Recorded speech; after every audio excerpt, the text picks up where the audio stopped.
This is a story about a country in Southeast Asia that often doesn't get much attention. Malaysia. In March, Malaysia was failing. Newspapers published articles about how Malaysia was struggling against COVID-19. Malaysia had 3 times more cases than any country in Southeast Asia. The virus was in every state and federal territory.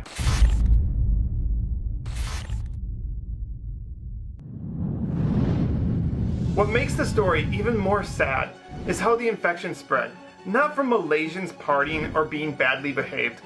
It spread from a religious gathering. Malaysians, being well-behaved citizens, had unknowingly spread COVID-19. But here is where the story gets interesting.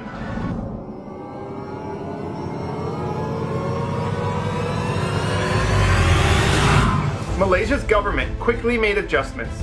Movement Control Order, or MCO, roadblocks, closed events, closed schools, closed non-essential businesses. Malaysia would do MCO 2.0, or the Enhanced Movement Control Order. For anywhere where there were several cases, all businesses were closed. Roads all blocked. No one in or out.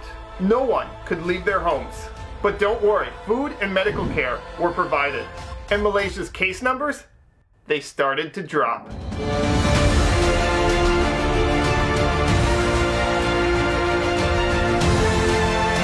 On April 14th, the Philippines passed Malaysia in COVID-19 cases. The next day, Indonesia. 2 days later, Singapore. Singapore is a much smaller country with a population 5 times smaller. Singapore now has 15 times the case rate of Malaysia. Malaysia is an example that we can all overcome this. How a country that had so many cases did the right stuff to stop the spread, and almost no media is talking about it. Even myself, I am guilty of this. I made a video of the top 15 countries fighting COVID-19, and Malaysia wasn't included. But luckily, one of my Malaysian followers pointed out Malaysia's story. Malaysia's COVID-19 numbers are good, but when you realize at one point they were 3 times worse than any country in Southeast Asia, and now they're one of the best, it's an incredible story that needs to be told. So I ask you to help me let the world know Malaysia's story.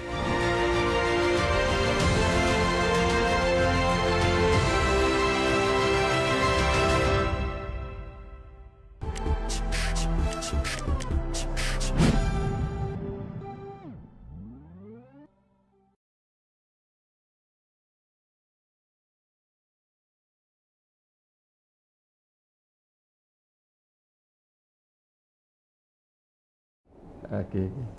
Assalamualaikum warahmatullahi wabarakatuh. Bismillahirrahmanirrahim. Sama-sama pagi ini kita dalam bicara politik. Wajarkah usul tidak percaya kepada PM yang ke-8, iaitu Tan Sri Muhyiddin bin Yassin?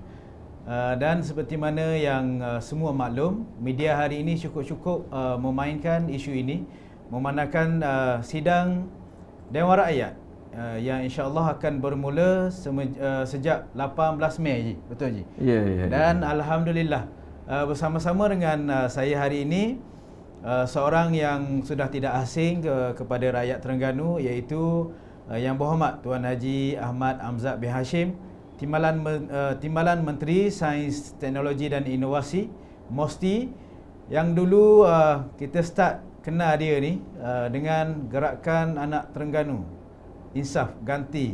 Sebelum daripada itu berkecimpung dengan NGO GATE, dan juga selepas daripada itu beliau mengambil mengambil satu langkah drastik untuk membawa isu-isu rakyat dengan mengambil calon sebagai ahli Parlimen Kuala Terengganu dan menang pada PRU yang ke-14, dan akhirnya selepas bertukar kerajaan yang baru ni kepada Perikatan Nasional, alhamdulillah beliau dipilih untuk bersama-sama dengan KJ mengemudi MOSTI bagi memberi mungkin satu nafas baru dan juga idea-idea baru yang boleh membawa rakyat Malaysia ke arah yang lebih harmoni, insya-Allah.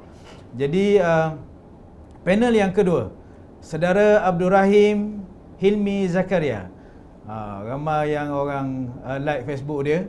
Saya perhati dalam Facebook dia lebih kurang dalam 30,000 follower minimum. Dan hari ini kita bawakan live di TV Darul Iman Saudara Abdul Rahim Hilmi bin Zakaria, orang Bukit Tunggal, lahir di Kemaman, Terengganu, anak jati Terengganu. Sekarang berumur 30-an. Boleh ya? 30-an dan penganalisis politik yang sedang meningkat naik. Dan beliau dulu mendapat pendidikan di Universiti Teknologi Tenaga Nasional, U10. Unit 10. Jadi untuk itu mungkin ada sedikit maklumat tambahan yang ingin dikongsi bersama-sama dengan penonton TV Darul Iman. Saya persilakan dulu Saudara Hilmi untuk tambah sikit lagi intro. Apa yang orang nak tahu lagi pasal diri awak ni? Kena cerita sikit kepada rakyat Terengganu, insya-Allah. Terima kasih Tuan Musi, Saudara Amar. Assalamualaikum. Pertama sekali saya nak ucapkan ribuan terima kasih terutama kepada Urusia Penerangan Darul Iman kerana jemput saya buat kali pertama dalam bual bicara hari ini, seperti hari ini. Dan satu penghargaan lah saya anggap bagi saya, dan oleh itu saya ucapkan ribuan terima kasih. Dan untuk kenal diri saya ni sebenarnya macam sebelum boleh bicara ni Saudara Amar dah tanya sebenarnya. Jadi macam mana saya boleh terlibat? Pertama, selepas saya mula aktif menulis selepas kekalahan Barisan Nasional, tumbangnya Barisan Nasional di Malaysia. Jadi setelah itu kita rasa keperluan untuk menulis itu tinggi sebab kita lihat ada keperluan untuk menyedarkan rakyat. Sebab ketika itu saya nampak bahawa dalam PRU ke-14 rakyat terlalu mengikut emosi ketika mengundi. Jadi bagaimana kita nak menjadikan rakyat ini menjadi rasional semula? Maka ketika itulah kita cuba bagi fakta secara perlahan-lahan. Alhamdulillah daripada 2 like, 3 like dulu. Mula-mula memang tak ada orang suka pun. Tetapi alhamdulillah sekarang ni dah ada penerimaan daripada warga Maya sendiri. Dan saya juga sekarang ini selain daripada kerja hakiki saya selaku perunding di sebuah firma kejuruteraan, saya juga merupakan panel penulis untuk laman web The Patriots, My Two Cents dan juga The Outlook, yang merupakan kita create laman web ini adalah untuk rival laman-laman web seperti Malaysia Kini, seperti mana The Age yang selama ini menguasai naratif ekonomi dan persepsi rakyat Malaysia. Itu adalah antara usaha kita lah. Okey, itu saja untuk alhamdulillah. Mana bukan sembarangan orang ada dengan kita ni. Salah seorang panel The Patriots. Jadi untuk itu saya persilakan pula Tuan Haji Yang Berhormat untuk sedikit intro. Mungkin ada sedikit pengenalan berkenaan dengan MOSTI ataupun daripada Parlimen Kuala Terengganu sendiri untuk kita beritahu kepada rakyat, insya-Allah. Bismillahirrahmanirrahim. Assalamualaikum warahmatullahi wabarakatuh. Pertama sekali saya ingin mengucapkan terima kasihlah kepada Urusia Penerangan Darul Iman kerana menjemput saya di dalam program yang pada saya topiknya agak provokatif sebenarnya. Walau macam mana pun saya duk fikir bagus juga untuk hadir, walaupun dalam situasi sekarang sebenarnya saya tidak berselera pun untuk bercakap tentang masalah politik di dalam negara. Saya lebih suka sebenarnya kita bercakap tentang kebajikan rakyat, sebab ini bukan masanya untuk kita berpolitik hakikatnya. Tapi realiti yang ada pada hari ini, kita dihadapkan dengan satu suasana politik yang memerlukan ada perbicaraan untuk rakyat memikirkan bersama berhubung dengan situasi di dalam negara. Saya nak memperkenalkan diri macam mana. Saya kali pertama jumpa Cik Rahim dalam setahun saya rasa selepas nama setahun. Cik Rahim mula dikenali. Saya ingat orangnya macam mana, tapi saya tak sangka seorang pemuda yang begitu energetik sekali. Dan saya pun sebenarnya rasa sangat berterima kasih kerana ruang diberi untuk seorang profesional muda daripada Terengganu yang sungguh menunjukkan daya analitik yang tinggi yang boleh diketengahkan. Ia sebenarnya sedikit sebanyak mengingatkan saya kepada zaman muda saya. Saya sebaik saja menamatkan pengajian di Universiti Kebangsaan Malaysia, saya pun seorang yang saya rasa mempunyai karakter yang sama ketika itu, suka menganalisa, suka melihat, memerhati tentang perkembangan politik dan ekonomi di dalam negara kita, sehingga menyebabkan walaupun berada di bidang profesional, saya mengambil alih syarikat kejuruteraan perkapalan di Terengganu melalui proses penswastaan yang dipanggil management buyout, dan terlibat dalam industri pertahanan ketika itu di dalam membekalkan produk-produk pertahanan kepada kerajaan Malaysia, antara lain sehinggalah melibatkan pembinaan kapal-kapal, bot-bot untuk anggota keselamatan, misalnya polis, tentera laut, sehinggalah penubuhan APMM dan sebagainya, melibatkan urusan yang melibatkan tahap yang agak tinggilah di dalam kerajaan Malaysia, sehinggalah saya dilantik menjadi antara kumpulan pertama Majlis Pertahanan Malaysia, sebagai ahli Majlis Pertahanan Malaysia, dan menduduki di dalam beberapa kluster work group CWG di MITI, Kementerian Perdagangan Antarabangsa dan juga industri ketika itulah. Jadi saya pernah dulu bersama dengan rakan-rakan, kita bukan ahli politik sangat sebenarnya. Kita lebih kepada mereka yang peka dan merasa prihatin, yang membawa kepada penubuhan apa yang dipanggil sebagai pergerakan profesional muda ketika itu. Saya jadi pengasas bersama kawan-kawan, dan sehinggalah mungkin saya agak vokal kot, sehingga dianggap sebagai pembangkang. Terlalu dianggap pembangkang, akhirnya jadi pembangkang sungguh. Dan alhamdulillah Allah Subhanahu Wa Taala telah letak ke saya pada jalan perjuangan yang saya anggap memberi ketenangan kepada jiwa saya, membolehkan saya berbakti kepada rakyat, kepada orang ramai, dan saya bertanding pun atas amanah yang telah diberikan oleh Parti Islam Malaysia. Maknanya sama ada saya bertanding mewakili parti dan sebagainya, bukan keputusan saya. Ia adalah satu perkara yang diamanahkan kepada saya, yang saya sedar adalah satu tanggungjawab yang besar untuk saya melaksanakannya. Dan alhamdulillah di kesempatan pertama menjadi ahli parlimen di Kuala Terengganu ini, bertukar pula kerajaan di peringkat persekutuan. Saya diletakkan di MOSTI, satu kementerian yang tidak pernah saya terfikir kalau saya terpilih pun untuk memegang jawatan akan duduk di Kementerian Sains, Teknologi dan Inovasi. Ia tidak menjadi masalah kepada saya sebenarnya, sebab saya berasal daripada zaman persekolahan di Sekolah Sains Sultan Mahmud, memang daripada aliran sains. Malah di Universiti Kebangsaan Malaysia, 2 tahun pertama saya berada di Fakulti Sains Hayat. Jadi di MOSTI ini terlibat di dalam biotek dan sebagainya. Jadi ini tidak menjadi masalah kepada saya. Kebetulan pula ramai kawan-kawan zaman universiti ini bergiat di dalam ini, dan masing-masing menjadi antara tenaga-tenaga pakar di dalam negara. Kawan-kawan dulu. Terima kasih. Ya. Alhamdulillah. Terima kasih Yang Berhormat di atas sedikit pengenalan kepada kita. Mungkin ada lagi rakyat Malaysia yang belum mengenali Tuan Haji, tapi saya cukup pasti rakyat di Kuala Terengganu amat mengenali Tuan Haji Ahmad Amzad bin Hashim. Hari tu selori rasa bagi berah tau. Selori ambil gambar. Selori ambil gambar. Alhamdulillah. Jadi banyak lori jugalah. Masa PKP. Jadi tuan-tuan yang dirahmati Allah sekalian, musim PKP bermula daripada PKP 1, PKP 2, PKP 3 dan sekarang PKPB. Kedua-dua panel yang ada dengan kita, seorang rakyat biasa, tidak memegang sebarang jawatan politik ataupun dalam kerajaan. Cuma beliau seorang penulis dan juga seorang engineer di Perunding. Jadi saya nak tanya saudara Hilmi dulu, apakah kesan yang dapat dirasa oleh rakyat di peringkat bawah ataupun di grassroots bermula daripada PKP 1, 2, 3 sehingga PKPB hari ini? Terima kasih saudara Amar.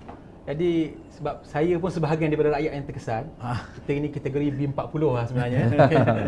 Dapat bantuan BPN pun saya dapat, alhamdulillah. Kemudian yang biasa yang dirasai oleh rakyat sebenarnya majoritinya adalah kerana kehilangan pendapatan. Ini adalah perkara yang sangat major. Sebab kalau kita lihat kajian-kajian dalam Bank Negara Malaysia sebelum ini pun, kebanyakan rakyat kita majoritinya 60% mempunyai simpanan kurang daripada 3 bulan. Ini adalah hakikat yang berlaku lah. Dan memang saya pun semasa PKP itu adalah join 1-2 untuk bagi bantuan. Jadi orang Terengganu ni secara peribadi, bila saya tengok, saya jumpa, bila kita bagi bantuan macam mana hari ni, bulan ni macam mana boleh survive lagi? Bulan ni boleh survive. Tapi bulan depan belum tentu. Jadi rakyat sangat-sangat mengharapkan kepada bantuan daripada kerajaan untuk meneruskan kelangsungan hidup. Jadi salah satu bila BPN dikeluarkan tu, dibagi bantuan Perhatian Nasional tu, satu kelegaan yang besar juga bagi rakyat sebenarnya. Dan juga selain daripada kehilangan pendapatan, rakyat juga sebagai peniaga ni dia kehilangan kemampuan untuk terus survive dalam industri dan dalam perniagaan yang mereka ada.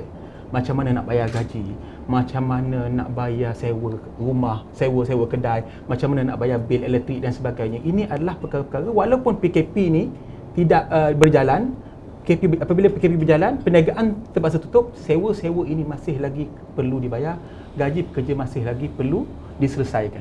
Ini adalah kesan-kesan pertama lah. Dan alhamdulillah sebahagian daripada masalah itu diselesaikan melalui bantuan pakej Perhatian Nasional yang diumumkan nombor 2 tu, yang pada 1 April. Itu memang melegakan lah sebahagiannya. Dan yang kedua, yang ketiganya, kesan yang besar kepada rakyat ialah bila terpaksa duduk rumah lama-lama. Ada orang kata masalah bila kita duduk rumah ni akan berlaku baby booming. Dia tak ada kerja Di baby booming yang berlaku dalam masa 9 bulan. Jadi mungkinlah pada bulan 12 atau bulan 1 nanti kita akan menyaksikan peningkatan mendadak kelahiran disebabkan orang tak ada kerja sangat, terpaksa duduk rumah. Tapi ada satu lagi masalah yang timbul. Masalah ni berlaku apabila suami isteri lama sangat tengok muka, dia jadi meluat juga. Dan ini memang banyak berlaku. Bila kadang-kadang suami ni jenis kadang-kadang muda lagi main game, isteri duduk jaga anak, dia serabut kat tengok suami dia. Jenis tidur. nak menyusu tak boleh. Sebab dia lelaki. Jadi benda itu sebenarnya memberikan kerenggangan dalam hubungan rumah tangga. Tidak ada satu buffer time untuk release. Belum ni kita bergaduh, kita boleh keluar lari dari rumah. Lari rumah sekejap lah, pergi minum kawan-kawan untuk kita bagi lega. Ni tak boleh keluar. Sebab itu ada kes satu dekat Terengganu, di kampung mana itu, dia merajuk dengan isteri dia keluar rumah sampai daripada pukul 10, pukul 12, dia kena tangkap dengan polis, kena denda RM1,000. Ini sebenarnya benda-benda yang realiti berlaku. Rakyat tidak ada buffer untuk melegakan hati. Terpaksa hadaplah masalah dalam rumah tu, terpaksa hadap. Dan apabila kegagalan untuk mengawal emosi menyebabkan kerenggangan rumah tangga berlaku. Bukan baby booming saja, dia akan ada satu lagi situasi keruntuhan rumah tangga yang kita kena hadapi. Dia dari segi psikologi. Itu pandangan saya lah yang kita lihat, yang kita perhatikan, ini adalah masalah utama rakyat. Tapi saya difahamkan kementerian dalam kerajaan sendiri, dia dah sediakan talian untuk sekretari. Itulah. Saya tak pernah guna lagi sebab tak ada masalah. Tapi kita ucapkan terima kasih pada kerajaan lah. Ini adalah isu-isu yang perlu dihadapi oleh rakyat. Dan paling kita kena tengok ialah kalau dari segi ekonomi dipanggil lagging effect. Lagging effect ni akan berlaku lebih kurang 6 bulan selepas PKP. Lepas 6 bulan ni, makna kata kesan ekonomi tetap akan berlaku disebabkan simpanan dah habis, jadi bisnes tak boleh grow lagi, tak boleh berkembang lagi. Terima kasih. Terima kasih kepada saudara Hilmi di atas mungkin sedikit lontaran luahan rakyat dan juga seorang yang menganalisis apa yang berlaku di peringkat grassroots. Jadi soalan ni saya nak tanya juga kepada Yang Berhormat Haji Hamzat. di peringkat kerajaan, selain daripada geran bantuan prihatin nasional, apakah ada inisiatif-inisiatif lain yang boleh kita mengelakkan istilah-istilah yang kita sebut tadi lah, baby booming, termasuk dengan kerutuhan rumah tangga. InsyaAllah Haji, boleh? Ya. Sebenarnya seperti mana kita ketahui, isu pandemik COVID-19 ini adalah isu yang melanda seluruh dunia. Saya tengok data terakhir hampir 4 juta. Dah lebih 4 juta. Dah lebih 4 juta dijangkiti. Dan melibatkan kematian sehingga lebih 300,000. Ya. Lebih 300,000. Dan kebanyakan negara di seluruh dunia mengambil langkah memperkenalkan lockdown, ada yang perintah darurat, ada perintah kawalan pergerakan dan sebagainya. Dan kita di Malaysia sekarang ni kita telah melalui apa yang disebut sebagai fasa perintah kawalan pergerakan bersyarat.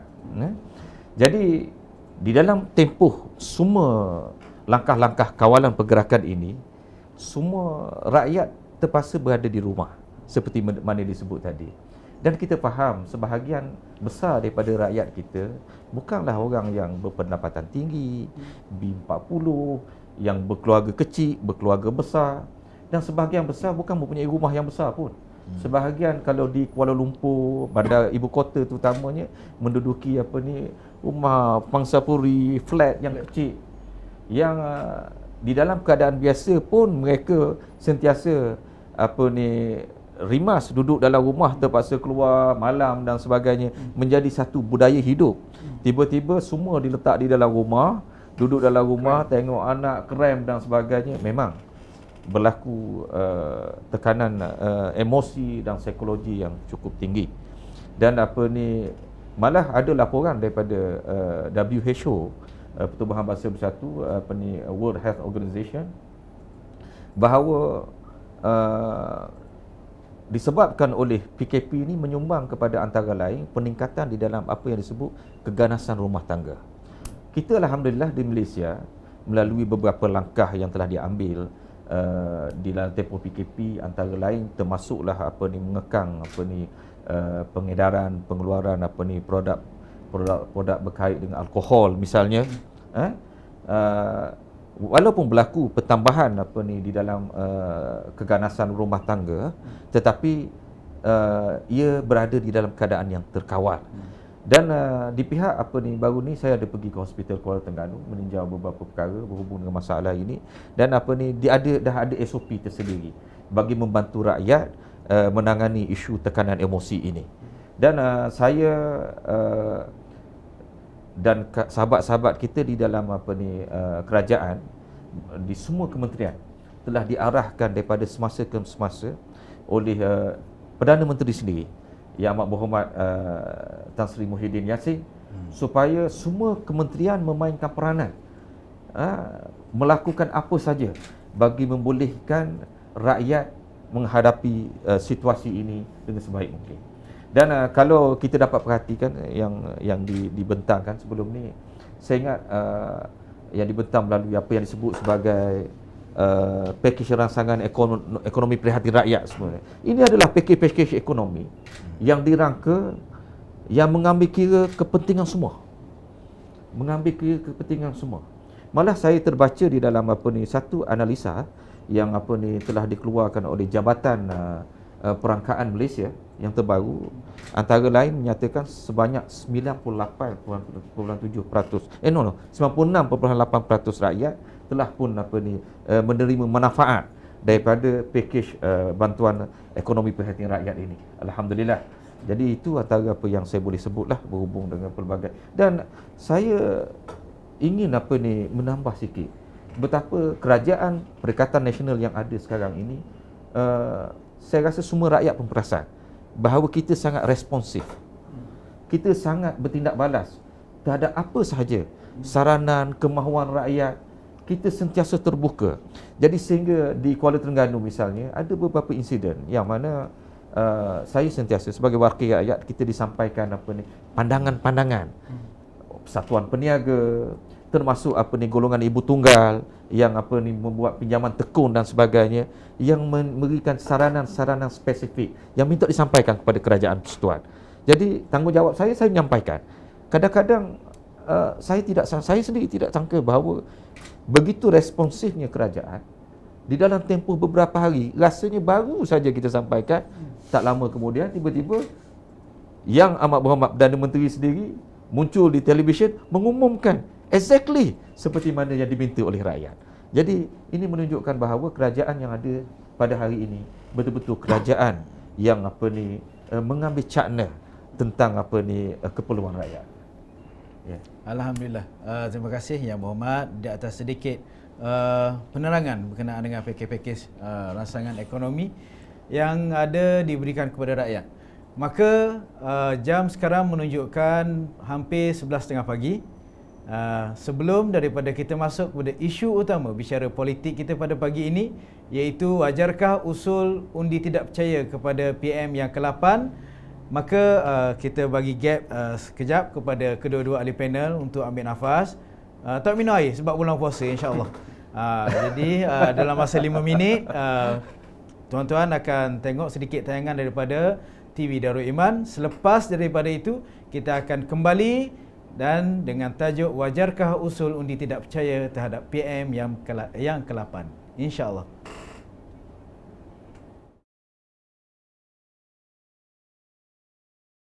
Kepada semua frontliners, mereka lah sebenarnya berada di barisan hadapan. Bila berada di barisan hadapan bermakna mereka merisikokan diri mereka untuk maslahat awam, untuk kebajikan seluruh rakyat negeri Terengganu. Jadi kita seluruh rakyat negeri Terengganu berdoa supaya mereka kuat semangat, dapat menghadapi tugas mereka dengan baik tanpa sebarang risiko-risiko yang boleh memberi keburukan kepada mereka.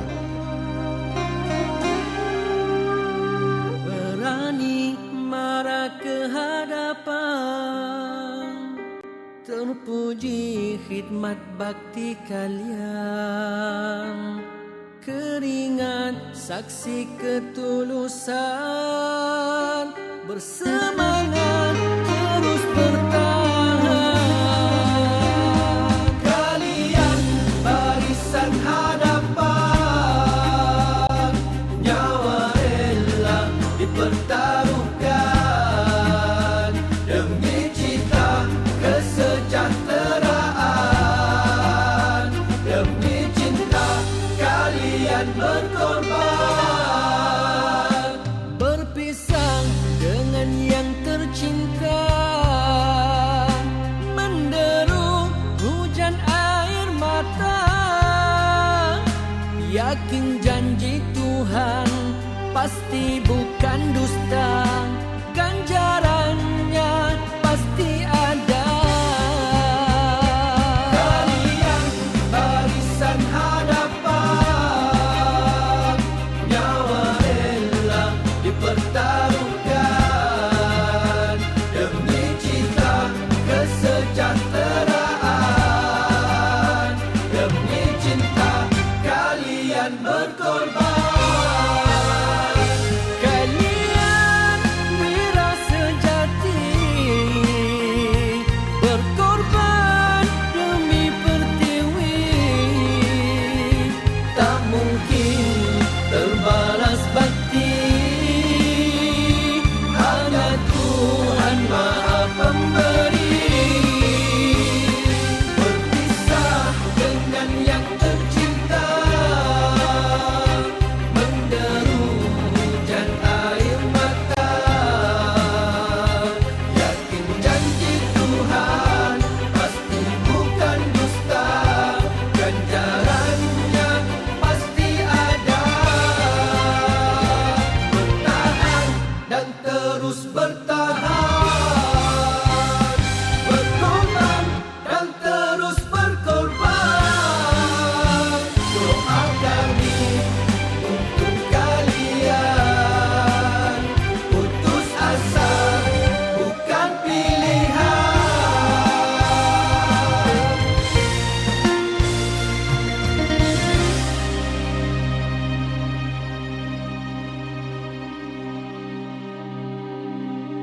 Ya Allah, ya Tuhan kami, Tolonglah mereka ya Allah.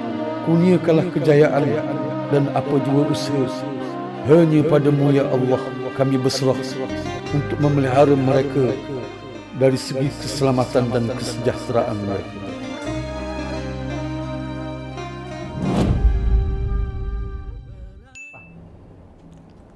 Kembali kita ke Bual Bicara. Bicara politik di TV Darul Iman, wajarkah usul undi tidak percaya kepada PM yang ke-8? Jadi tadi kita bicara berkenaan dengan pandemik COVID-19. Jadi selepas daripada rehat ni, kita bagi suasana sejuk sikit.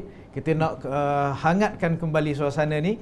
Dan soalan yang pertama, apabila kita berbicara berkenaan dengan COVID-19, usul undi tidak percaya, saya nak tanya dulu kepada yang biasa menganalisis politik, Saudara Hilmi, adakah wajar usul ini diutarakan pada musim semua rakyat bertumpu kepada isu kebajikan, isu dengan kewangan negara?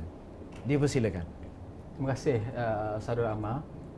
Dia wajar atau tidak, pertama sekali usul tidak percaya ini kita kena tahu bahawa ia sesuatu yang dibenarkan oleh perlembagaan. Perkara 43 perlembagaan menyatakan bahawa apabila seseorang Perdana Menteri itu telah kehilangan majoriti kepercayaan ahli Dewan Rakyat, maka dia perlu meletakkan jawatan ataupun memohon perkenan daripada Tuanku untuk membubarkan parlimen. Ini adalah sesuatu yang ditulis secara jelas di dalam perlembagaan. Tetapi dalam perlembagaan juga tulis perkara 40. Ditulis bahawa adalah suatu kuasa budi bicara bagi Yang di-Pertuan Agong sama ada untuk memperkenankan atau tidak pembubaran parlimen tersebut. Jadi itu first. Okay? First, bahawa undi tidak percaya ini adalah sesuatu yang ada dalam perlembagaan. Sesuatu benda yang hak. Ini nombor satu. Tapi wajar atau tidak dibuat dalam keadaan seperti ini? Wajar atau tidak, kita kena lihat 2 atau 3 faktor. Pertama, adakah Pakatan Harapan sebenarnya memang mempunyai undi majoriti untuk menggulingkan kerajaan sedia ada? Itu yang pertama. Kalau sekiranya, kalau kita lihat keputusan Mahkamah Persekutuan semasa kes YB Nizar Jamaluddin lawan Zamri Abdul Kadir pada tahun 2010, Mahkamah Persekutuan mengatakan bahawa tidak ada satu peruntukan pun di dalam Undang-Undang Tubuh Negeri Perak yang mewajibkan penggunaan undi tidak percaya bagi membuktikan bahawa Menteri Besar telah kehilangan kepercayaan di dalam Dewan Rakyat. Dan ini sama sahaja dalam perlembagaan. Jadi kalau sebenarnya Pakatan Harapan atau Tun Mahathir ataupun Warisan memang mempunyai majoriti, mereka tidak perlu tunggu usul undi tidak percaya dibuat. Tak perlu tunggu sidang parlimen. Mereka hanya perlu menghadap Yang di-Pertuan Agong, mengemukakan akaun bersumpah ataupun minta temu dulu. Ini pernah berlaku. Tetapi kalau kita lihat daripada pada Februari 2020 baru ini pun, bila mereka kata ada majoriti, akhirnya bila keluar senarai tak ada majoriti pun. Jadi kalau tidak ada majoriti, apakah kewajaran untuk mereka melakukan undi tidak percaya? Itu nombor satu. Sebab kalau tak ada majoriti tapi masih nak buat, maka rakyat akan melihat ini satu usaha untuk mengganggu fokus dan juga mengganggu tumpuan kerajaan untuk menyelesaikan masalah dan krisis yang sedang berlaku. Rakyat akan melihat begitu. Itu yang pertama. Yang kedua, adakah wajar atau tidak? Ia bergantung kepada prestasi kerajaan. Sekiranya sesebuah kerajaan itu gagal dalam mengawal krisis, dalam menepani krisis ini, dia membiarkan rakyat huru-hara, membiarkan negara porak-poranda, maka ketika itu walaupun pembangkang tidak mempunyai undi majoriti, mereka sebagai tanggungjawab politik mereka boleh mengemukakan, sepatutnya wajarlah mereka untuk mengemukakan undi tidak percaya. Sebab kerajaan telah gagal. Menjadi persoalan, adakah kerajaan hari ini gagal? Jadi itu yang kena dibuktikan. Saya masih ingat lagi masa sebelum pakej prihatin diisytiharkan kali kedua pada 1 April yang bernilai 230 bilion. Sebelum tu, sehari sebelum tu, Pakatan Harapan dia buat sidang media. Dia kata kerajaan mesti keluarkan belanja pakej ekonomi 150 bilion. Mesti bagi satu keluarga RM1,000. Dia tidak dikira gagal. Besok Perdana Menteri umum 1,600. Lebih lagi. Perdana Menteri umum 230 bilion, 80 bilion lebih. Lebih daripada apa yang mereka demand daripada rakyat. Mereka demand daripada kerajaan. Mana kata kerajaan hari ini sudah pun melakukan lebih baik daripada apa yang mereka minta. Dan kalau kita lihat, kita bandingkanlah dengan negara-negara luar. Salah satu indikator untuk mengawal COVID-19 ialah jumlah pengujian per penduduk. Bila saya lihat, pada mula-mula memang kita sangat perlahan. Tetapi apabila terdapat kerjasama, terutama daripada MUSTI sendiri, Wabi Amzad adalah timbalan menterinya, kemudian kerjasama daripada KKM, Kementerian Pendidikan Tinggi KPT, dan juga KKM, sehingga 10 Mei seingat saya, kita telah melaksanakan 256,000 ujian. Ini ujian yang diperolehi tahu, yang ada keputusan. Yang masih lagi pending menunggu keputusan, itu ada beberapa puluh ribu lagi yang belum keluar lagi. Kalau kita lihat, kita bandingkan, sebab ada orang kata kita orang Malaysia kena menjadi seperti Jepun. Kita mesti dasar pandang ke timur. Minta maaf saya kalau saya tu sikit ya. Tapi kalau kita lihat di Jepun, hanya 0.25% rakyatnya yang berjaya diuji. Malaysia 0.8%. Kita lagi mempunyai bagus. Ya, makna kata hampir 3 kali ganda, 4 kali ganda lebih baik daripada Jepun. Kita dalam keadaan kita cuma ada 1,700 kes aktif, kita ada kapasiti untuk mengawal 7,000 orang, merawat 7,000 pesakit. Mana kata tidak ada satu pun yang kita boleh lihat kegagalan. Dan kalau kita lihat indikator-indikator ekonomi, kita lihat 3 indikator ekonomi ini, kita lihat daripada Jabatan Perangkaan Malaysia, Department of Statistics Malaysia, kita dapati bahawa walaupun kita terkesan dengan jumlah ekspor, kita terkesan daripada segi pertumbuhan ekonomi, tetapi kita masih lagi berada pada track yang terkawal.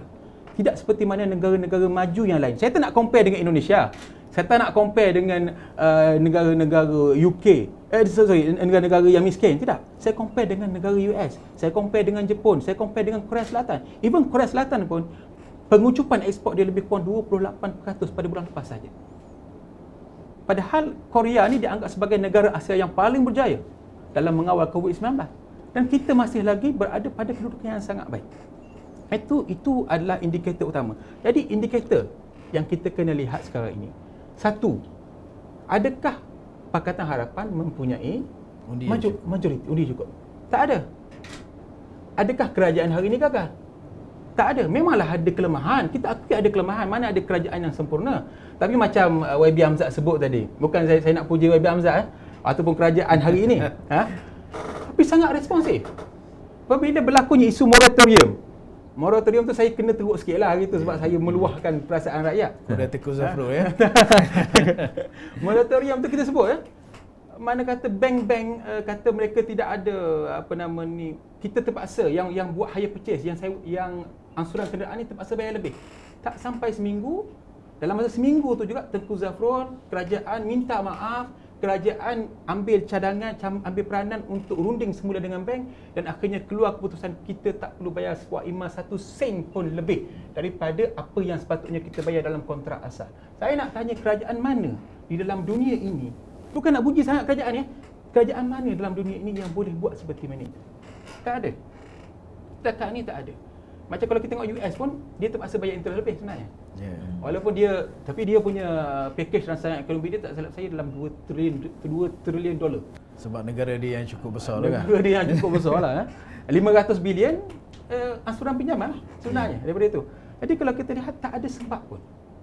Tak ada sebab, melainkan kalau kita lihat memang satu usaha. Saya minta maaf seolah-olah satu usaha untuk mengganggu gugat sahaja fungsi dan juga kedudukan kerajaan. Dan saya lihat, sebab Bersatu sebenarnya sebagai salah sebuah parti yang berada di dalam kerajaan pada hari ini, mereka akan menghadapi pemilihan mereka. Maknanya kata Tan Sri Muhyiddin Perdana Menteri akan berdepan dengan cabaran Menteri Besar Kedah Datuk Seri Mukhlis Mahathir. Kemudian timbalan Presiden pun ada pecah dua penjuru. Kita lihat kemungkinan juga salah satu usaha yang nak dibuat ini adalah semata-mata sebagai political mileage. Sebagai satu usaha, satu modal mengatakan bahawa Perdana Menteri ini penakut. Jadi penakut ni tak berani jumpa undi tidak percaya, maka tak patutlah jadi presiden. Presiden bersatu. Jadi ini dia yang saya nampak lah. Yang kalau kita lihat pun, sebab memang tidak ada sebarang logik pun. Saya bagi contoh yang kita sebut. Kita sebut contoh perkara peraturan mesyuarat 67. Dia mengatakan bahawa mana-mana rang undang-undang perbekalan yang melibatkan ekonomi mesti dibahas sekurang-kurangnya 2 hari. Tapi kita hanya ada 1 hari. Dia untuk apa usul ni nak dikemukakan? Kalau nak tunggu bulan Julai. Ketika bulan Julai, maka itulah masa yang sesuai. Datuk Taqiyuddin sebagai Menteri Undang-Undang yang bertanggungjawab terhadap Parlimen pun, dia kata akan berlaku selama 2 minggu. Jadi itu adalah masa yang sesuai. Kalau benar-benar kita nak menggunakan demokrasi sebagai satu alat untuk negara. Okey, terima kasih Saudara Hilmi di atas satu lontaran awal. Daripada 200 likers di page TV Darul Iman dan juga UBDI, sekarang telah meningkat sehingga 413. Teruskan ikuti live di TV Darul Iman dan juga Urustia Penerangan Darul Iman. Juga bersama-sama di-share di page Yang Berhormat Tuan Haji Ahmad Amzad bin Hashim berkenaan dengan bual bicara kita pada pagi ini. Bicara politik, wajarkah usul undi tidak percaya terhadap PM yang ke-8? Pada 1997, di Malaysia berlaku satu krisis ekonomi yang cukup besar. Pada masa itu di bawah kepimpinan Tun Dr. Mahathir. Jadi apabila Malaysia berhadapan dengan pandemik COVID-19, apakah ada di peringkat kerajaan satu usaha-usaha yang lain untuk memastikan ekonomi negara stabil sekurang-kurangnya ataupun boleh growing up balik? Jadi di peringkat kerajaan sendiri, apakah pandangan Tuan Haji berkenaan dengan strategi-strategi yang mungkin boleh kerajaan ambil bagi rakyat menghadapi COVID-19, pandemik ini? Ya. Seperti dimaklumkan tadilah, apabila kerajaan terpaksa mengambil langkah kawalan pergerakan ini, ekonomi negara secara umumnya terhenti. Kilang tidak berjalan, perniagaan besar, perniagaan kecil, semua tidak berjalan. Kereta-kereta tidak bergerak di atas jalanan, kapal terbang tidak terbang, feri tidak bergerak dan sebagainya. Saya tertarik dengan apa yang telah disebut tadi oleh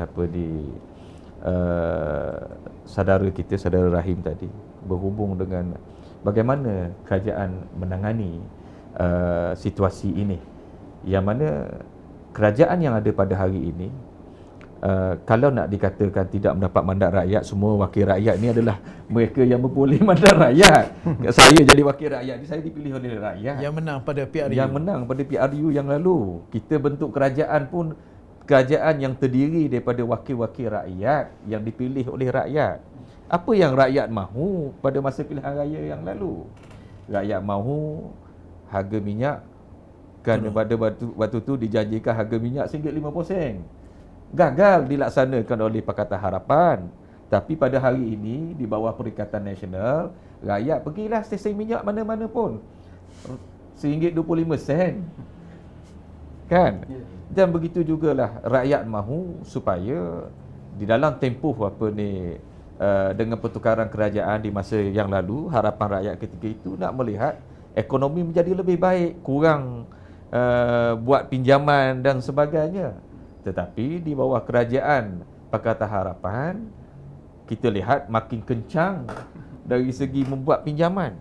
Tak cukup daripada China, kemudian bond samurai lagi dan sebagainya. Dan kemudian rakyat mahu antara lain supaya langkah-langkah yang benar-benar mengambil kira kesusahan rakyat. Rakyat tidak dapat melihat semua ini di bawah Pakatan Harapan. Tiba-tiba di bawah kerajaan Perikatan Nasional yang ada pada hari ini, di dalam tempoh yang singkat saja, bukan 22 bulan. Saya rasa baru tak sampai 2 bulan, 2 bulan lebih sikit. 2 bulan lebih sikit, kita telah menunjukkan bahawa sebenarnya Malaysia mampu untuk mempunyai sebuah kerajaan yang betul-betul menjaga kebajikan rakyat. Ketika rakyat dinyatakan bahawa seolah ekonomi negara kita dalam keadaan yang teruk. Ingat satu ketika dulu ekonomi kita teruk dengan pelbagai mesej-mesej isyarat yang diberikan oleh Menteri Kewangannya dan pelbagai lagi menyebabkan hilangnya keyakinan pasaran terhadap ekonomi Malaysia ketika itu. Kejatuhan mata wang menjadi lebih teruk di bawah Pakatan Harapan. tiba-tiba di dalam tempoh yang singkat di bawah tadbiran Perikatan Nasional nampak ada sinar baru. Lebih banyak kata orang mesej yang positif tentang keadaan di dalam negara kita. Apabila kita bercakap tentang masalah PKP tadi, di dalam keadaan ekonomi negara kita terhenti disebabkan oleh COVID-19 ini, sudah tentulah untuk kita bercakap tentang mau tiba-tiba melonjak ekonomi kita terus menjadi bombastik, jadi itu adalah kata orang bukan masanya lagi. Sekarang fasa PKPB adalah bertujuan untuk kita kick start balik ekonomi kita. Sebab pada ketika kita melakukan PKP di mana semua industri tak berjalan, semua ni tak berjalan dan sebagainya, kita kehilangan hasil sebanyak di dalam antara 2 bilion hingga 2,5 bilion setiap hari. Jadi apa pun kerajaan perlu pastikan supaya kita boleh gerakkan balik ekonomi kita dengan secepat mungkin. Tapi dalam masa yang sama kita tidak boleh melakukannya secara serta-merta. Mesti ada prosesnya supaya dalam masa yang sama kita berdepan dengan COVID-19, dalam masa yang sama kita hidupkan balik ekonomi kita. LRT mula berjalan, kapal terbang mula bergerak balik, kereta mula bergerak balik. RM1.25, tapi kereta tak berjalan di atas jalan. Tukang stesen minyak tak boleh jual minyak juga. Sia-sia je. Jadi sekarang ni situasi sudah berubah. Dalam masa yang sama dan dalam keadaan yang terkawal, insya-Allah kerajaan mempunyai keutamaan-keutamaan yang disusun oleh mereka yang pakar, yang setakat ini kita dapat lihat kesannya satu persatu, kesannya bahawa negara kita sedang menangani situasi ekonomi, dan dalam masa yang sama situasi membabitkan keselamatan nyawa rakyat dengan cara yang baik. Satu yang saya boleh sebut yang terselah dari segi kejayaan kita adalah apabila beberapa hari yang lalu keluar laporan penyelidikan di peringkat antarabangsa yang membabitkan 105 buah negara, bagaimana didapati bahawa Malaysia menduduki tempat keempat dari segi rakyat sangat berpuas hati dengan bagaimana cara negara kita menangani COVID-19 ini. Jadi bukan senang mau mencapai tangga keempat daripada 105. Jadi kita dianggap sebagai negara yang berjaya, dan malah kami di MOSTI juga sebenarnya sentiasa menerima panggilan-panggilan. Baru-baru ni ada sidang televideo membabitkan berapa ratus, saya tak ingat berapa ratus buah negara yang dianjurkan oleh UNESCO, yang antara lain Malaysia berkongsi pengalaman kita bagaimana kita berjaya menangani COVID-19 ini dengan baik. Saya kadang-kadang tak fahamlah bila kita dapat melaksanakan dengan baik. Macam sewaktu kita melaksanakan PKP, ada pihak tertentu mendesak kita, mengapa buat PKP, ini menyebabkan kesusahan kepada rakyat dan sebagainya. Bila kita nak perkenalkan PKP bersyarat, mereka pula bising. Jadi ini adalah satu perkara yang kepada saya, yang pentingnya adalah kesejahteraan rakyat itu sendiri. Okey, terima kasih yang berhormat Tuan Haji di atas pencerahan berkenaan dengan apa yang mesti akan buat sebentar lagi. Jadi kita balik kepada isu pokok kita pada hari ini. Saya nak tanya Saudara Himi dulu. Apakah PH hari ini dilihat terlalu gopoh untuk mendapatkan mileage politik selepas mereka dihentam teruk 22 bulan memerintah? Saya ucap terima kasih Saudara Amar. Jadi kalau kita lihat memang dari segi pengurusan ekonomi, pengurusan kesihatan, kerajaan Malaysia pada zaman sebelum kerajaan pada hari ini memang mempunyai masalah. Sehingga kan kalau kita tengok pada 16 hari bulan Mac, iaitu 2 hari sebelum PKP dilaksanakan, masih ada lagi bekas-bekas menteri mengatakan bahawa tak wajar kita buat PKP. Kita kena sekadar buat social distancing. Kita kena buat seperti mana negara-negara lain. Tapi kalau kita tengok contoh Singapura yang mengamalkan social distancing sahaja, tak buat PKP, akhirnya sekarang pada hari ini mempunyai kadar kes positif yang paling tinggi di Asia Tenggara. Itu satu-satu kejayaan lah, satu-satu kelemahan pada kerajaan yang sebelum ini. Dan kalau kita lihat pun, saya tak pernah jumpa Saudara Amar YB sebuah kerajaan yang bukan merupakan pengeksport minyak utama di dunia, tetapi menggunakan harga minyak untuk mendasarkan sebagai asas kepada bajet tahunan dia. Sedangkan kita tak boleh kawal harga minyak. Kita tak boleh kawal. Kita bukan, kalau gelaran istilah dia dipanggil, kita hanyalah price taker saja. Kita ambil harga orang saja. Harga yang ditentukan kita tak boleh nak kontrol langsung. Naik turun, yang kontrol tu macam negara-negara besar macam US keluarkan 15 juta tong, Arab Saudi 12 juta, Rusia 9.8 juta. Ini negara-negara yang boleh kontrol harga minyak. Kita keluar 661,000 tong saja. Macam mana kita nak kawal? Jadi apabila dengan harga, dengan kekuatan yang sedikit itu, kita dengan beraninya buang GST, buang cukai yang pengguna tu, dan kita letak harga $62 per barrel sebagai asas sumbangan Petronas kepada kita, masuk dalam bajet. Akhirnya hari ini bila harga minyak dunia turun di bawah $30, sekurang-kurangnya kerajaan telah pun kehilangan hasil 10 bilion. Ini adalah kegagalan besar sebenarnya yang memberi kesan sehingga kepada kerajaan baru untuk mengatasi ataupun untuk allocate belanjawan supaya memberikan hasil yang optimum kepada rakyat. Dan hari ini bila mereka nak buat undi tidak percaya, pertama mungkinlah, kita tak tahulah, tapi worst come to worst, kemungkinan besar kita akan menghadapi pilihan raya kalau usul itu berjaya. Ada kemungkinan. Dan kalau kita tengok ni, sebab itu saya kata kadang-kadang orang ni berpolitik sehingga membahayakan nyawa rakyat. Saya bagi contoh. Di Eropah, pada 15 hari bulan Mac, ketika COVID-19 ini berlaku, sebenarnya dalam keadaan negara-negara Eropah sedang berhadapan dengan pilihan raya tempatan. Salah sebuah negeri yang mengalami pilihan raya ialah Bavaria. Bavaria ini ialah sebuah negeri, dalam tu ada bandar dia Munich bandar dalam Bavaria. Bavaria ini adalah sebuah negeri yang paling besar di Jerman. Ketika pilihan raya nak dibuat, menteri-menteri turun. Kita kena meraihkan demokrasi, kita kena buat pilihan raya. Kita ada hand sanitizer, kita ada mask. You jangan bimbang. Okey? Pada 15 hari bulan Mac, Bavaria ada 1139 kes positif. 15 Mac. Pada 10 hari sahaja, pada 25 hari bulan Mac, Bavaria ada 6,950 kes positif. Dan setakat 10 Mei, Bavaria sahaja ada 45,000 kes dengan lebih 2,100 kematian. Ini harga yang dibayar kerana orang mengutamakan politik daripada nyawa rakyat. Itu yang pertama. Dan dalam satu kajian oleh Jagiellonian University daripada Poland, dibuat kajian, satu jurnal dibuat, Virus and Bavarian Election dibuat. Dia kata bahawa ketika hari election itu sahaja, sekurang-kurangnya 6,000 orang dah kena COVID-19. Dan 6,000 orang inilah yang menjadi punca sampai jadi 44,000.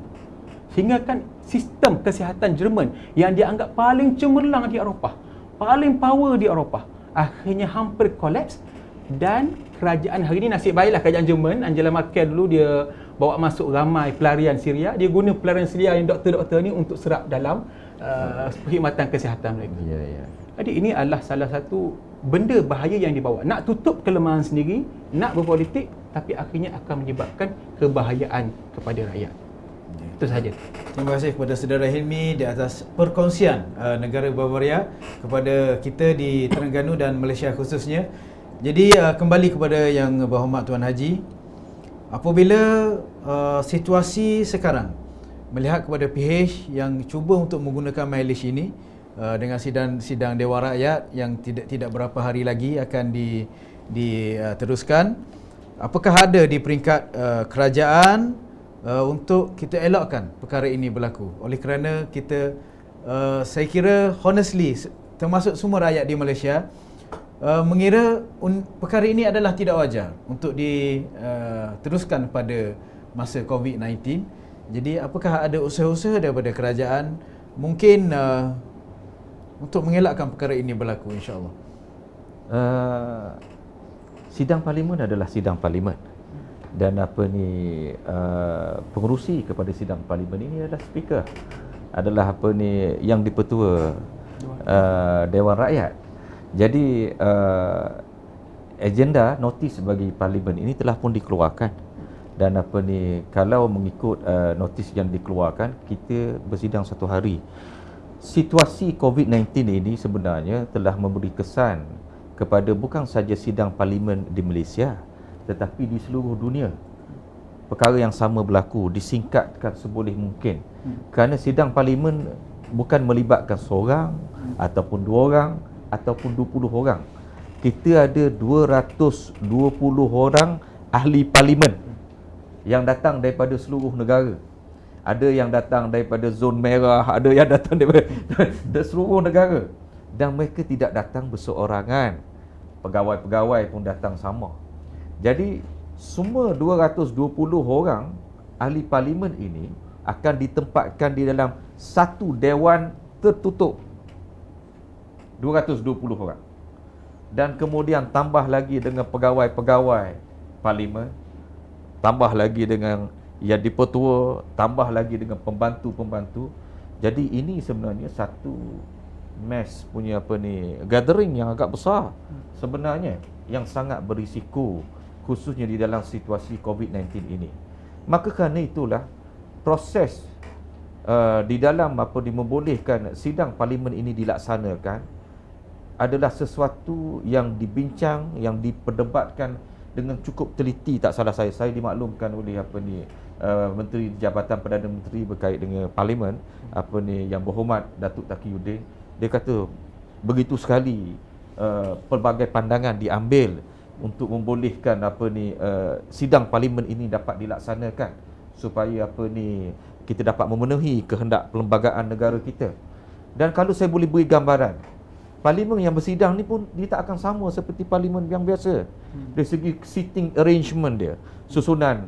Tak boleh macam saya sebelum ni, saya duduk, sebelah saya ada YB daripada Setiu, sebelah ini ada YB daripada Kemaman ketika itu, masa kita pembangkang lah. Sekarang ni yang duduk di sebelah pembangkang orang lain lah kan. Jadi susunan kursi dah berubah. Jadi meja yang ada pun tidak mencukupi. Malah sebahagian daripada ahli parlimen mungkin terpaksa duduk di ruang pengunjung dan sebagainya. Jadi suasana itu sebenarnya sangat tidak memberi manfaat kepada even kepada ahli parlimen pembangkang pun, kalau mereka nak nak berbahas dari segi suasana macam tu. Jadi saya rasa amat pentinglah dipahami mengapa langkah berkait dengan sidang parlimen ini dibuat 1 hari. Malah di negeri-negeri, termasuk di negeri pembangkang pun, PH pun buat 1 jam saja. Buat 1 jam je kan. Takut juga.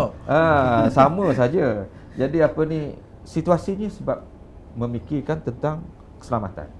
Dan kita bercakap tentang sekumpulan pemimpin kepada rakyat, wakil-wakil rakyat.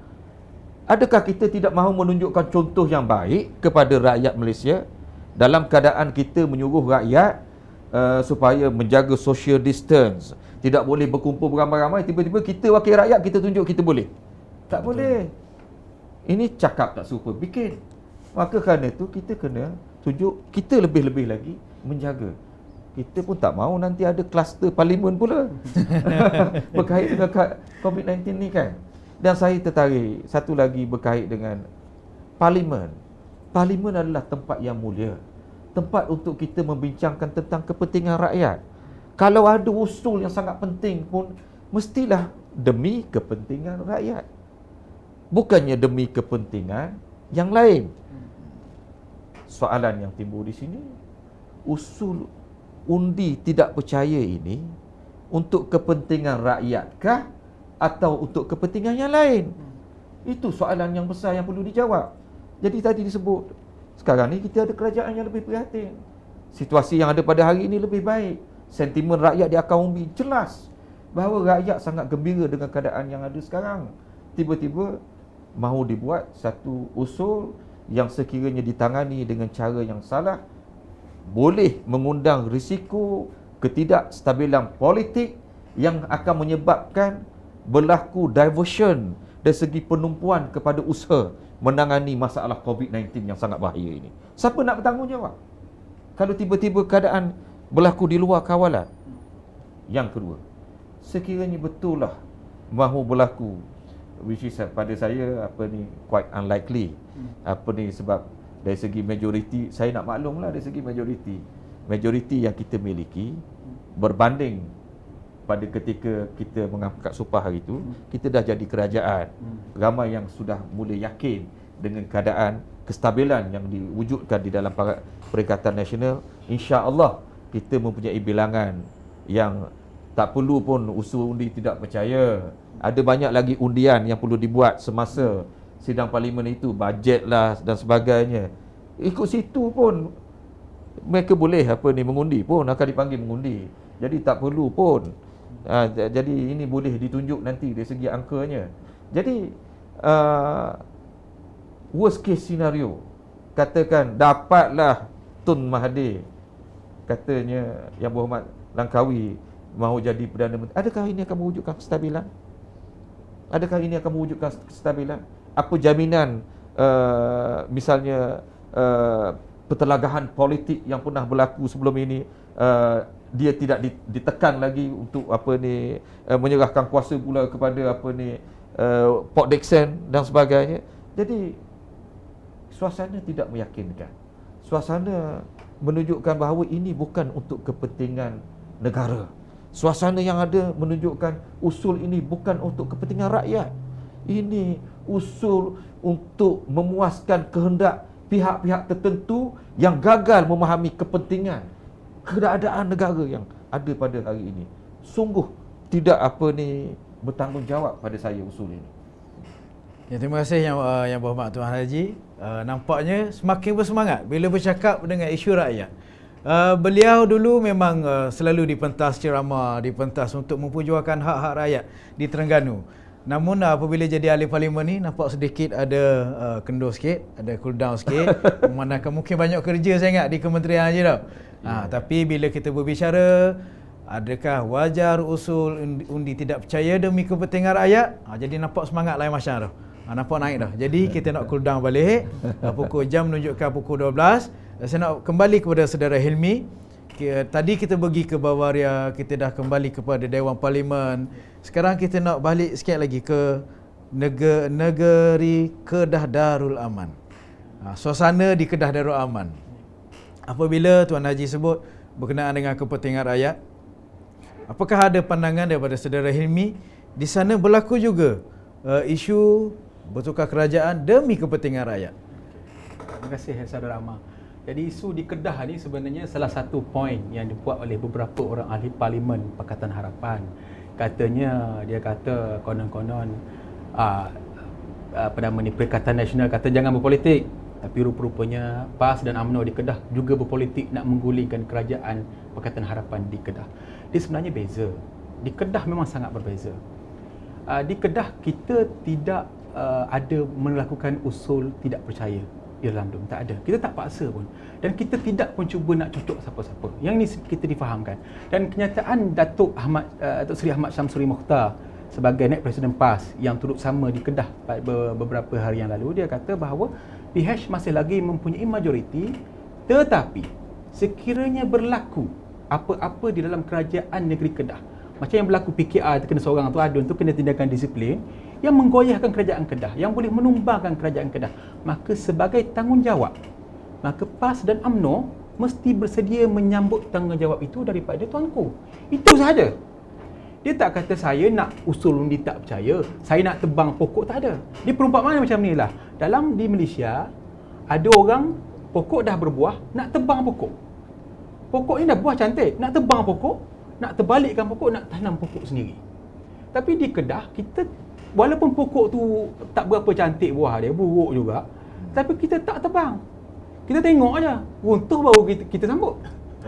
Makna kata yang meruntuhkan kerajaan itu bukan daripada PAS ataupun UMNO. Jadi perbezaan yang sangat jelas. Sebab kalau PAS dan UMNO tidak bersedia, kalau kerajaan Kedah runtuh, adakah kita bersedia, orang rakyat Kedah bersedia untuk hidup dalam negeri yang tidak ada kerajaan? Jadi ini satu tanggungjawab. Macam kalau kita dekat Malaysia, kalau sekiranya PN berpecah belah contohnya, kemudian tumbang, barulah logik kalau PH kata saya bersedia. Ini tengah-tengah tak ada masalah apa, tiba-tiba nak cocok, tak boleh lah. Jadi ini satu perkara yang tak sesuai. Di Kedah ni satu isu yang sangat berbeza. Jadi kita minta tolonglah kepada Pakatan Harapan, janganlah kita ni nak menghina sangat intelektual rakyat sampai nak menyamakan dua situasi yang berbeza itu untuk kepentingan politik mereka. Terima kasih Saudara Hilmi. Dan untuk makluman para penonton, semalam sebelum daripada berlangsung bicara politik, wajarkah usul tidak percaya kepada PM dilangsungkan pada hari ini, saya ada juga bertanya kepada netizen dan juga rakan-rakan di media sosial, apakah perkara ini wajar ataupun tidak wajar. Dan alhamdulillah jawapan yang diterima majoriti 99% menyatakan tidak wajar undi tidak percaya terhadap PM yang ke-8. Jadi untuk saya kira ni sudah hampir ke penghujung rancangan, maka tidak lengkap rasanya Ahli Parlimen Kuala Terengganu tidak memberi sedikit gambaran apa yang berlaku di Kuala Terengganu. Semalam Terengganu telah mencatatkan 0 kes COVID-19. Jadi nak minta juga ulasan daripada Yang Berhormat, apa yang telah dibuat di Kuala Terengganu. Seterusnya, apakah harapan YB untuk rakyat di negeri Terengganu? Saya berasa bersyukur. Beberapa minggu yang lalu saya ada bercakap dengan Ketua Polis Negeri Terengganu, Tuan Rosli. Saya bertanya tentang darjah pematuhan PKP di Terengganu, dan sama seperti ditaklimatkan kemudiannya di dalam mesyuarat Majlis Keselamatan Negeri yang saya hadiri, iaitu darjah kepatuhan rakyat di negeri Terengganu pada tangga 97%, yang mana ini sangat menggambarkan situasi di negeri Terengganu yang rakyatnya berdisiplin, mendengar nasihat yang diberi daripada semasa ke semasa oleh kerajaan negeri dan pelbagai agensi, termasuk agensi pusat. Jadi inilah saya fikir antara perkara-perkara yang menyumbang kepada situasi di Terengganu sekarang ini, yang mana kita ada semua 8 parlimen di Terengganu, 8 daerah di Terengganu semua zon hijau sekarang. Zon hijau.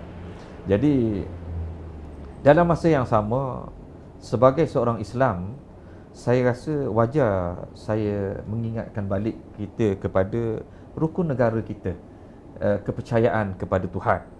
Di dalam kita berusaha, kita melaksanakan pelbagai langkah yang ada, khususnya di bulan Ramadan yang mulia ini, panjatkan doa, banyakkan permohonan kepada Allah Subhanahu Wa Taala. Kerana kita manusia hanya boleh berusaha, yang selebihnya adalah ketentuan Allah Subhanahu Wa Taala. Jadi saya rasa kejayaan yang telah dicapai di Terengganu ini adalah gabungan antara usaha-usaha yang telah dilaksanakan oleh di peringkat pusat, di peringkat negeri, di peringkat MPKK, di peringkat akar umbi, sehinggalah ke juzuk keluarga masing-masing yang sangat prihatin terhadap perjalanan anak-anak dan sebagainya. Dan bulan Ramadan terutamanya saya dapati ramai ibu bapa mengambil peluang untuk melakukan solat tarawih bersama, melihat anak-anak mengaji Quran. Ini adalah sesuatu yang bagus untuk institusi kekeluargaan kita. Dan di samping yang sama, saya barangkali boleh berkongsi juga tentang suasana yang ada sekarang ini juga menyumbang kepada penurunan yang sangat jelas dari segi indeks jenayah di Terengganu. Kalau sebelum ni, sebelum PKP pun kita dikenal sebagai antara negeri yang indeks jenayah paling rendah di dalam Malaysia. Sekarang ini lebih-lebih lagi. Saya berharap semoga kita terus mencatat kejayaan ini. Tahniah kepada semua dan seluruh rakyat Terengganu. Terima kasih Yang Berhormat di atas perkongsian apa yang berlaku di daerah Kuala Terengganu.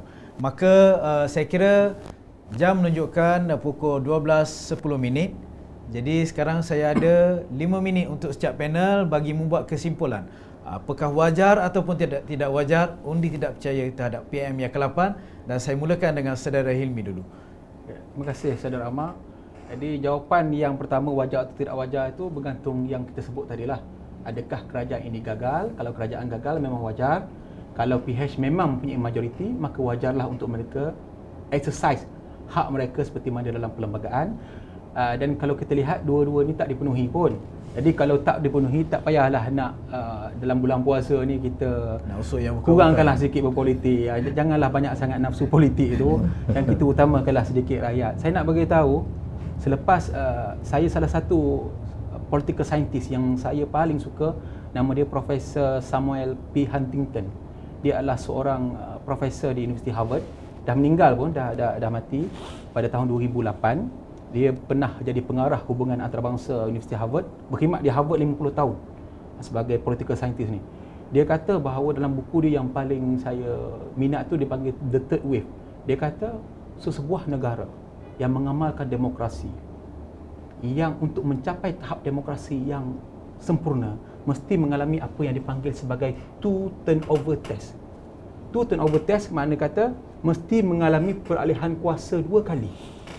Mana kita, Malaysia ni sebenarnya dah mengalami peralihan kuasa 2 kali, iaitu daripada BN kepada PH, kali pertama pada tahun 2018 dan 2 bulan lepas daripada PH kepada Perikatan Nasional yang menggabungkan ahli-ahli politik, ahli-ahli parlimen daripada beberapa buah parti politik termasuk PAS dan juga UMNO. Jadi apa yang berlaku sekiranya kematangan politik ini berlaku? Rakyat sudah tidak takut lagi untuk menukar kerajaan selepas ini. Rakyat sudah tidak lagi rasa bimbang, rasa trauma untuk tukar kerajaan. Kalau kerajaan tidak perform, kita boleh tukar. Kalau kerajaan tidak bagus, kita boleh ubah. Tak ada sebarang masalah. Sebab rakyat sudah pun dibiasakan untuk menukar kerajaan. Jadi yang kita lihat, apa yang berlaku hari ini, orang sudah lagi tidak melihat politik retorik. Orang dah tak peduli politik retorik, politik propaganda, politik menghina orang, politik orang kata angkat bakul saya Menteri Kewangan paling bagus dalam dunia. Tak ada dah. Orang lihat hasil. Awak jadi menteri, apa hasil awak beri kepada saya sebagai rakyat? Awak jadi Perdana Menteri, apa hasil awak yang boleh beri kepada saya rakyat? Maka itulah yang akan berlaku. Dan saya lihat, saya terpaksalah bagi kredit yang lebih sikit kepada kerajaan pada hari ini. Bukan nak bodek, tak ada apa hasil pun ni. Tak ada apa hasil pun ni ya. Mana kata kerajaan pada hari ini dia tidak ada langsung nak hina kerajaan lama. Walaupun dia bermusuh. Walaupun memang banyak masalah lah kerajaan lama buat. Saya rasa dalam perbicaraan kita, bual bicara kita hari ini, saya yang kuat kutuk sebenarnya. Di Perdana Menteri YB Hamzah tak bunyi sangat pun. Okey. Jadi tapi itulah yang saya sebut ialah perasaan rakyat pada hari ini. Kalau sesebuah parti politik itu tidak ada hasil kepada rakyat, maka rakyat sudah tidak akan minat. Politik hari ini bukan politik retorik, politik hari ini adalah politik hasil. Selagi mana orang-orang politik boleh menerima hakikat ini, maka mereka akan terus kekal relevan dalam politik tanah air. Tapi kalau kita meneruskan retorik, propaganda, we have the numbers, we have the power, ini kerajaan yang kami tidak iktiraf, ini kerajaan yang kami tidak approve pun, itu sebenarnya memberikan persepsi negatif dan rakyat semakin meluat. Macam mana you boleh kata kami tidak iktiraf kerajaan hari ini? Saya nak tanyalah, kalau betul tak iktiraf kerajaan hari ini, saya iktiraf sebab benda ada dalam perlembagaan. Memang ada lembagaan, kita terpaksa iktiraf. PH pun saya iktiraf sebagai kerajaan hari itu. Itu adalah kuasa yang di-Pertuan Agong. Exercise yang di-Pertuan Agong. Kalau kita tidak iktiraf kerajaan hari ini, kita nak mengatakan bahawa yang di-Pertuan Agong tidak ada hak ataupun melakukan kesalahan. Itu yang pertama. Yang keduanya, yang dapat pengampunan hari itu nak kira macam mana? Bukankah yang di-Pertuan Agong juga bagi? Takkan kita nak kata yang ni tak sah? Kalau gitu pengampunan pun tak sah lah. Kalau saya nak gugur kerajaan ini, awak nak masuk balik ke Sungai Buloh. Itu cerita dia.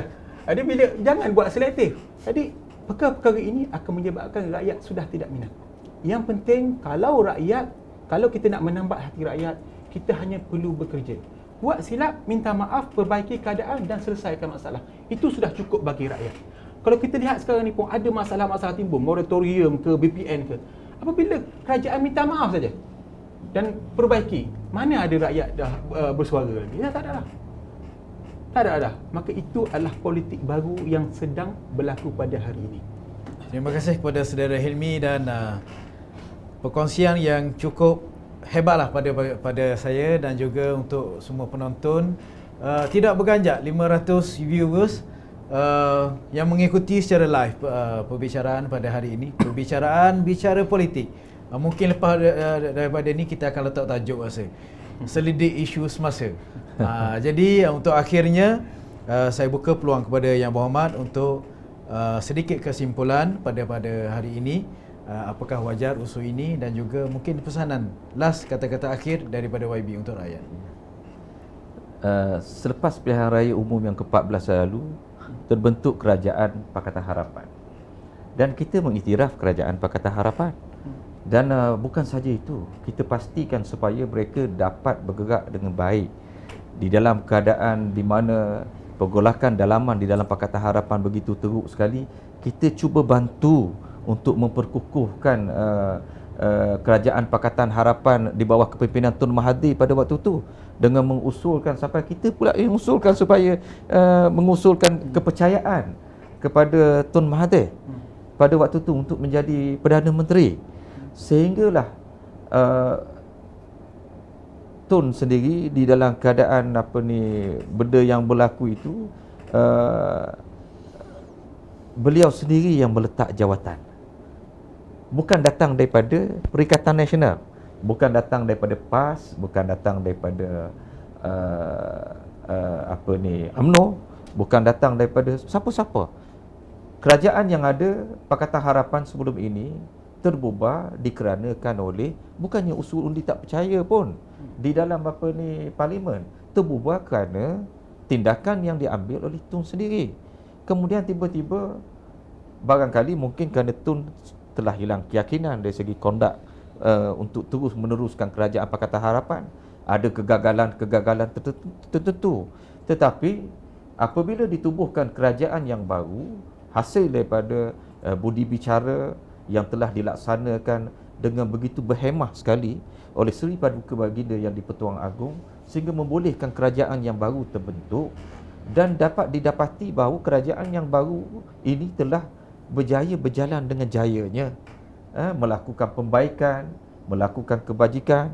Saya ingat pada hari pertama ketika perjumpaan antara Yang Amat Berhormat Perdana Menteri dengan macam kami dengan timbalan menteri berjumpa, Yang Amat Berhormat Perdana Menteri telah menghuraikan satu persatu tentang proses bagaimana pembentukan kabinet, yang antara lain mengambil kira semua keprihatinan yang pernah disebutkan oleh Tun. Maka kerana itu kita dapati proses-proses yang diambil, pemilihan menteri dan sebagainya, sangat melibatkan penapisan oleh pihak SPRM. Mana-mana yang ada kes di mahkamah, misalnya kita tengok Datuk Seri Najib sendiri menawarkan supaya tidak diletakkan. Beliau mahu diri beliau dibersihkan di mahkamah. Begitu juga Presiden UMNO, Datuk Seri Zahid Hamidi, memberitahu beliau tak mahu kes digugurkan, beliau mahu ke mahkamah, beliau mahu dibersihkan di mahkamah, beliau menolak daripada sebarang pencalonan. Maka kerana itu, kabinet yang ada pada hari ini adalah kabinet yang dianggap tidak mempunyai masalah.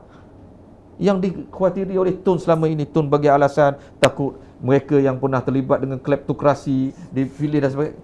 Jadi kabinet yang ada sekarang ini memenuhi apa yang diharapkan oleh Tun pun. Jadi maka kerana itulah saya fikir keadaan yang berlaku, kerajaan yang berada sekarang ini, even Yang Amat Berhormat Perdana Menteri sendiri pun berterus terang beritahu, beliau sendiri pun pada asalnya tidak menyangkakan kita mau bagi sokongan pada Tun ketika itu, tetapi dikarenakan oleh Tun sendiri, maka takdir Allah Ta'ala menjadikan beliau Perdana Menteri Tan Sri Muhyiddin, dan takdir Allah Subhanahu Ta'ala juga telah mencelikkan mata seluruh rakyat bahawa beliau sebenarnya lebih berwibawa untuk memimpin negara kita menjadi negara yang lebih baik, kerajaan yang lebih prihatin kepada rakyat, rakyat gembira, dan rakyat dapat menggambarkan di masa akan datang insya-Allah lebih banyak berita baik untuk negara kita menjadi sebuah negara yang maju, negara yang diberkati oleh Allah Subhanahu Taala, sejahtera untuk semua rakyat. Bantuan-bantuan yang diedar, semua rakyat beritahu, orang PAN pun dapat, orang PH pun dapat. Jadi kita bukan negara yang politik. Pesanan yang telah diberi oleh Yang Amat Berhormat Tan Sri Muhyiddin Yassin di dalam perjumpaan itu sampai sekarang melekat di fikiran saya. Tan Sri kata apa? Kita tak sah berpolitik.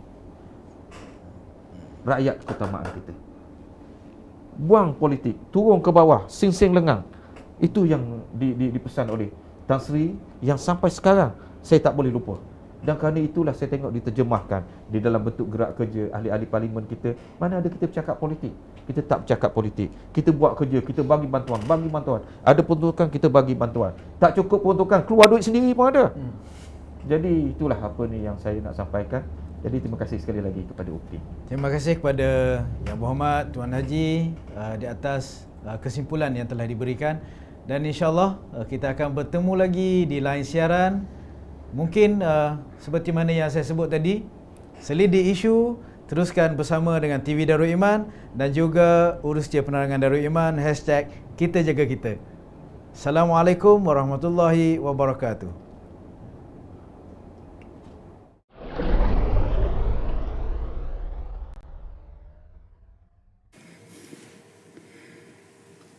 Bismillahirrahmanirrahim. Alhamdulillah Rabbil Alamin. Ar-Rahmanir Rahim. Malik Yawmiddin. Iyyaka na'budu wa iyyaka nasta'in. Wassalatu wassalamu ala Sayyidina Muhammad wa ala alihi wa sahbihi ajma'in. Allahumma akshif 'anna al-bala' wal waba' wal fahsha' ma la yashfu ahadun ghairuk.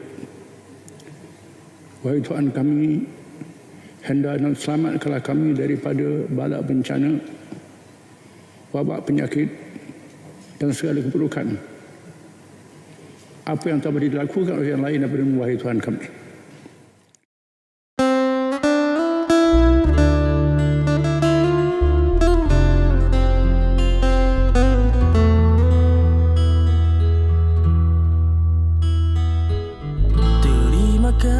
Padamu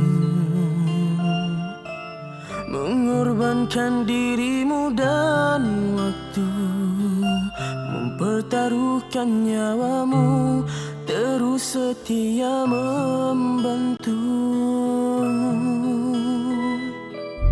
Sungguh mulia pengorbanan pejuang di barisan hadapan. Tuhan memberi balasan, keampunan, keredaan. Wahai Tuhan, ampunkan mereka. Wahai Tuhan, muliakan mereka. Terimalah sang syahid yang pergi, moga tenang di syurga.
Kepada semua frontliners, kita faham bahawa mereka berdepan dengan tekanan yang sangat tinggi, dengan stres waktu kerja yang pelbagai, dengan berjauhan daripada keluarga, dengan risiko-risiko yang sangat menakutkan kita. Tapi kita faham bahawa mereka lah sebenarnya berada di barisan hadapan. bila berada di barisan hadapan bermakna mereka merisikokan diri mereka untuk masalah awam, untuk kebajikan seluruh rakyat negeri Terengganu. Jadi kita seluruh rakyat negeri Terengganu berdoa supaya mereka kuat semangat, mengikut semua prosedur. Kita berdoa mereka dapat menghadapi tugas mereka dengan baik tanpa sebarang risiko-risiko yang boleh memberi keburukan kepada mereka.